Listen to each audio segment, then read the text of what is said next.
Olá, sejam bem-vindos à segunda videoaula da disciplina de Legislação Trabalhista para Agentes Públicos, do curso de Tecnologia em Gestão Pública, ministrado por mim, professora Gianete Nunes Stefaniak. Nessa videoaula, o assunto que trataremos é o regime jurídico trabalhista e a administração pública.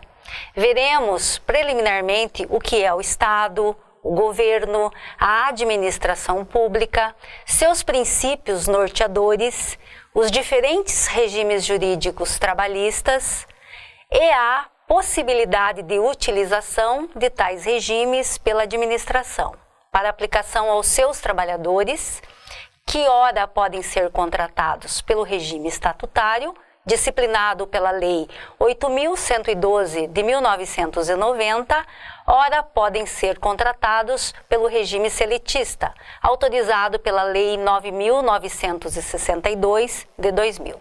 Então vamos lá. O Estado é uma criação humana que tem por objetivo permitir que os indivíduos coexistam em harmonia, estabelecer a ordem social para atingir o bem-estar de toda a sociedade. O Estado ainda é um poder político, administrativo, jurídico, exercido dentro de um território determinado, com regras que imperam a todos os seus habitantes. Governo é um conjunto de órgãos que tem por objetivo conduzir politicamente o Estado, estabelecendo suas diretrizes. Não se confunde com a administração pública, que tem por finalidade realizar as diretrizes traçadas pelo governo. Assim sendo, enquanto o governo possui ampla discricionariedade, a administração pública age de modo subordinado. Sistema de governo é o modo como se relacionam os poderes executivo e legislativo. No sistema presidencialista, o chefe de Estado é o chefe de governo. No parlamentarista, a chefia de Estado é exercida por um presidente ou um rei, sendo que a chefia de governo fica a cargo de um gabinete de ministros, nomeados pelo parlamento e liderados pelo primeiro-ministro. No sistema semipresidencialista, conhecido como sistema híbrido, é aquele em que o chefe de governo e o chefe de Estado compartilham o poder executivo e exercem a administração pública. No sistema diretorial, o poder executivo é exercido por um órgão colegiado escolhido pelo parlamento. Já por formas de governo ou sistemas políticos, dizem respeito ao conjunto e instituições pelas quais o Estado exerce o seu poder sobre a sociedade e como o chefe de Estado é escolhido. São duas as formas de presidencialismo, escolhido pelo voto direto ou indireto, para um mandato pré-determinado, e a monarquia, escolhido pelo critério hereditário, onde a permanência no cargo é vitalícia e o afastamento só pode ocorrer por morte ou abdicação do monarca. A monarquia pode ser absoluta, onde a chefia de governo e do Estado estão na mão do monarca, ou parlamentarista, em que a chefia de governo está nas mãos do primeiro-ministro. A administração pública é a atividade concreta e imediata que o Estado desenvolve para assegurar os interesses coletivos. E ainda é o conjunto de órgãos e de pessoas jurídicas aos quais a lei atribui o exercício da função administrativa do Estado. Pode ser direta, quando composta pelas suas entidades estatais, União, Estados, municípios e o Distrito Federal, ou indireta, quando compostas por entidades autárquicas, fundacionais e paraestatais. O regime jurídico administrativo e os princípios constitucionais que regem a administração pública estão dispostos no artigo 37 da Constituição Federal de 88. E são eles: legalidade, impessoalidade, moralidade, publicidade e eficiência. Já Por regime jurídico para os servidores públicos, entende-se o conjunto de princípios e regras referentes a direitos, deveres e demais normas que regem a vida funcional. A lei que reúne estas regras é denominada de estatuto e o regime jurídico passa a ser chamado de regime jurídico estatutário. No âmbito de cada pessoa política, União, Estados, Distrito Federal e os municípios, há um estatuto, a Lei 8.112 de 1990, com suas alterações. É o regime jurídico estatutário, aplicável aos servidores públicos civis da União, das autarquias, das fundações públicas federais, aos ocupantes de cargos públicos. Além de estabelecer que os cargos, empregos e funções públicas são acessíveis aos brasileiros que preencham os requisitos estabelecidos em lei, assim como aos estrangeiros, na forma permitida pela lei. Estabelece ainda o texto constitucional que a investidura no cargo ou emprego público depende de aprovação prévia em concurso público de provas e títulos, de acordo com a natureza e a complexidade do cargo ou do emprego, na forma prevista em lei. Ressalvada ainda as nomeações para cargos em comissão, declarados por lei de livre nomeação e exoneração. Os concursos públicos terão prazo de validade de até 2 anos, prorrogáveis uma vez mais, por igual período. No mesmo artigo constitucional, admite, no parágrafo 8º, que a autonomia gerencial, orçamentária e financeira dos órgãos e entidades da administração direta e indireta poderá ser ampliada mediante contrato a ser firmado entre seus administradores e o poder público, que tenha por objeto a fixação de metas de desempenho para o órgão ou entidade, cabendo à lei dispor sobre o prazo de duração do contrato, os controles e critérios de avaliação de desempenho, direitos e obrigações, responsabilidade dos dirigentes e a remuneração do pessoal. Já o artigo 39 da Constituição Federal dispõe que a União, os Estados, o Distrito Federal e os municípios instituirão, no âmbito de sua competência, o regime jurídico único e planos de carreira para os servidores da administração pública direta, das autarquias e das fundações públicas. A fixação do padrão de vencimentos e dos demais componentes do sistema remuneratório, que observará a natureza, o grau de responsabilidade e a complexidade dos cargos componente de cada carreira. Os requisitos para a investidura no cargo, as peculiaridades dos cargos e, por fim, ainda determina que a União, os Estados, o Distrito Federal manterão escolas de governo para a formação e aperfeiçoamento dos servidores públicos, constituindo-se a participação nesses cursos um dos requisitos para a promoção na carreira, facultada para isso a celebração de convênios ou contratos entre os entes federados, né?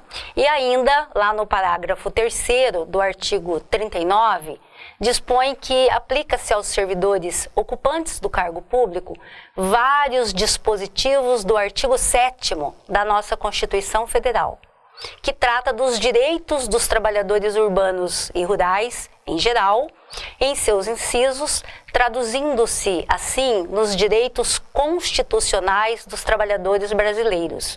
Acrescendo ainda que a lei pode estabelecer requisitos diferenciados de admissão quando a natureza do cargo assim o exigir. No ano de 2000, com o advento da Lei 9.962, se permitiu a contratação na administração pública pelo regime da CLT. Então, assim sendo, as contratações do setor público podem ocorrer tanto pelo regime estatutário quanto pela CLT. O regime seletista é obrigatório no caso de empresas públicas, como a Caixa Econômica Federal, por exemplo, fundações públicas com personalidade jurídica de direito público, de direito privado, melhor dizendo, e a sociedade de economia mista, como o Correios e o Banco do Brasil. Já o regime estatutário é próprio da administração pública direta, que também pode contratar servidores pelo regime seletista. O regime estatutário possui direitos e deveres previstos em lei municipal, estadual ou federal, com as seguintes características: estabilidade no emprego, aposentadoria com o valor integral do salário, mediante complementação de aposentadoria, férias, gratificações, licenças adicionais, variáveis de acordo com a legislação específica. Pode-se ainda utilizar da CLT como uma fonte normativa. No âmbito federal, o Estatuto do Servidor Público, que é disciplinado pela Lei 8.112 de 90, dispõe sobre o regime jurídico dos servidores civis da União, das autarquias e das fundações públicas federais. O regime seletista possui como direitos e deveres aqueles previstos na CLT, com as seguintes características. Apesar de não haver estabilidade, as demissões são raras e devem ser justificadas.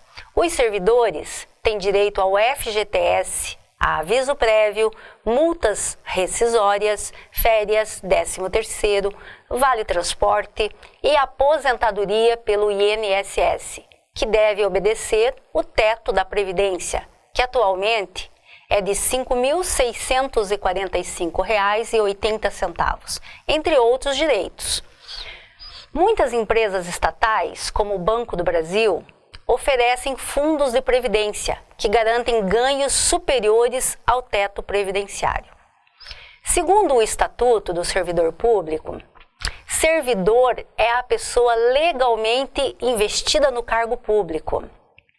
E por cargo público, o conjunto de atribuições e responsabilidades previstas na estrutura organizacional, que devem ser cometidas a um servidor. Os cargos públicos são acessíveis a todos os brasileiros e são criados por lei, com denominação própria e vencimento pago pelos cofres públicos, para provimento em caráter efetivo ou em comissão. E no artigo 4º do Estatuto, determina que é proibida a prestação de serviços gratuitos, salvo os casos previstos em lei. São requisitos básicos para investidura em cargo público, que é a assunção, que é a ligação do servidor com o cargo que ele vai assumir e que deve ocorrer através de uma nomeação. Primeiro, a nacionalidade brasileira, o gozo dos direitos políticos, a quitação com as obrigações militares e eleitorais, o nível de escolaridade exigido para o exercício do cargo e a idade mínima de 18 anos, além da aptidão física e mental. A investidura em cargo público ocorrerá com a posse, que é a aceitação expressa do nomeado para exercer o cargo. Segundo o artigo 8º do Estatuto, são formas de provimento de cargo público, nomeação, promoção, readaptação, reversão ao cargo, aproveitamento, reintegração, recondução. A nomeação far-se-á em caráter efetivo quando se tratar de cargo isolado, de provimento efetivo ou de carreira, ou em comissão, inclusive na condição de interino, para cargos de confiança que se encontram vagos.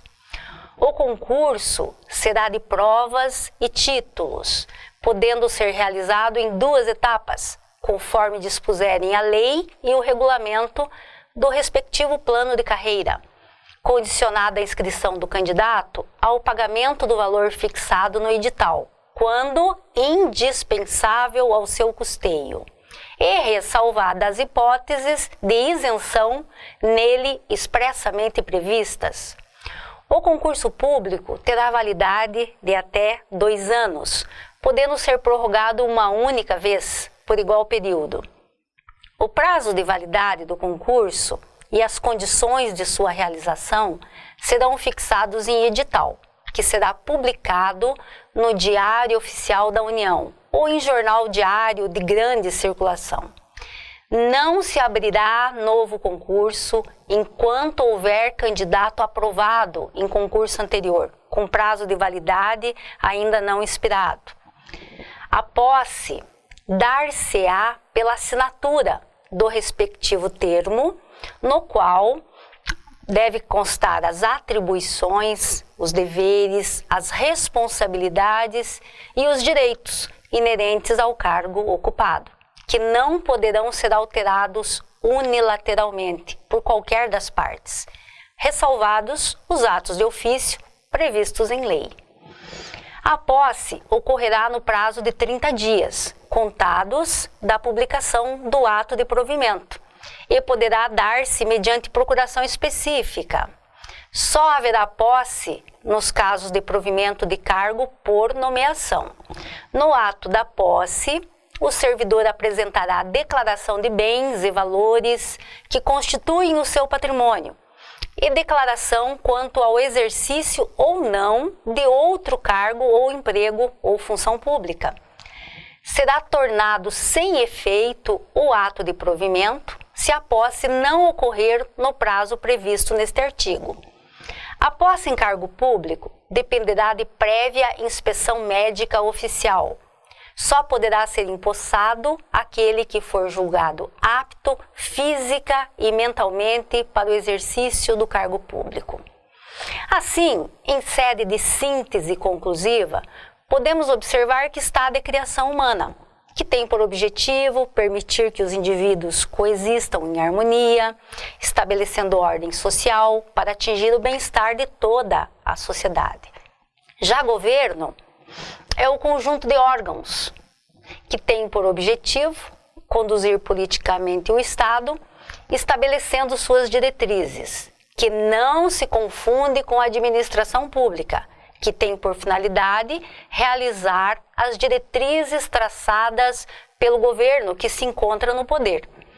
A administração pública é uma atividade concreta e imediata do Estado, que o Estado desenvolve para assegurar os interesses coletivos, e ainda é o conjunto de órgãos e de pessoas jurídicas aos quais a lei atribui o exercício da função administrativa do Estado. O regime jurídico administrativo e os princípios constitucionais que regem esta administração estão dispostos no artigo 37 da Constituição Federal. E são eles legalidade, impessoalidade, moralidade, publicidade e eficiência, além de estabelecer o regime de trabalho para os servidores e empregados públicos, dispondo que os cargos, empregos e funções públicas são acessíveis aos brasileiros que preencham os requisitos estabelecidos em lei. O artigo 39 da Constituição dispõe que a União, o Estado, o Distrito Federal e os municípios instituirão no âmbito de sua competência regime jurídico único e planos de carreira para os servidores da administração pública direta, das autarquias e das fundações públicas. As contratações do setor público podem ocorrer tanto pelo regime estatutário, comum na administração pública direta e indireta, quanto pela CLT. As empresas públicas, fundações públicas com personalidade jurídica de direito privado e as sociedades de economia mista adotam o regime seletista. O regime estatutário possui direitos e deveres previstos em lei, com várias características, dentre elas a estabilidade no emprego. Já no regime seletista, possui como direitos e deveres aqueles previstos na CLT, sendo que a principal característica é a de que não há estabilidade. Porém, as demissões são raras e devem ser justificadas. Segundo o Estatuto do Servidor Público, servidor é a pessoa legalmente investida no cargo público. E cargo público o conjunto de atribuições, responsabilidades previstas na estrutura organizacional que devem ser cometidas a um servidor. Os cargos são criados por lei. Para se investir em cargo público é necessário o preenchimento de vários requisitos estabelecidos na lei, dentre eles a aprovação em concurso público, salvo para cargos em comissão. Espero que a nossa aula tenha sido proveitosa e indico a leitura dos artigos 37 a 39 da Constituição Federal e do Estatuto do Servidor Público, a Lei 8.112 de 1990, para conhecimento mais pormenorizado sobre administração pública, servidor público, cargo público, investidura no cargo, além de direitos e deveres aplicáveis a todos os servidores. Bons estudos a todos!